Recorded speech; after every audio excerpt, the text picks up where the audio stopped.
Can you turn a photo into a printable portrait cookie cutter file? This is Vega unique tool that converts photos into ready-to-print 3D cookie cutter models. It works with dogs, cats, and even human portraits, and it's not something you'll find anywhere else. I've been designing 3D printed cookie cutters for over 9 years, and I've drawn more than 10,000 custom portraits. The main challenge is not just making something look visually accurate, but making sure it actually works in real materials.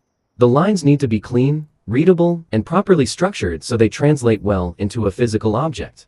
It carries the same decisions, habits, and artistic patterns I have developed over the years. It is built from the way I see, simplify, and design. Vega is built on that experience and automates this entire process. You start by uploading a photo. Use a clear image where the subject is facing forward and not heavily distorted.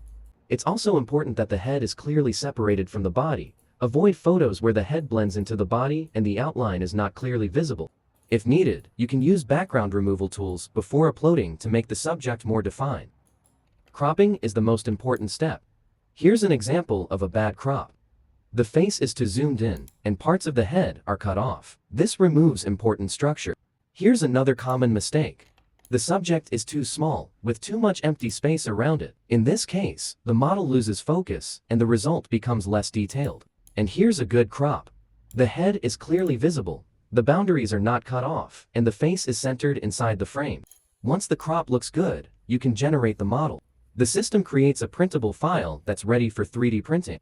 It's a two-piece cutter and outline, and a stamp which makes it easy to use and gives clean results. You can preview the model directly in the viewer and inspect all the details before downloading. In addition to the 3D model, Vega also generates realistic preview images that simulate how the design will look when pressed into dough or clay. So you can clearly understand the final result before you even start printing, which helps avoid mistakes and saves time. All generated files are automatically saved in your History tab. You can come back at any time to preview, download, or reuse your files without having to generate them again. If you want to try it yourself, I put the link in the description.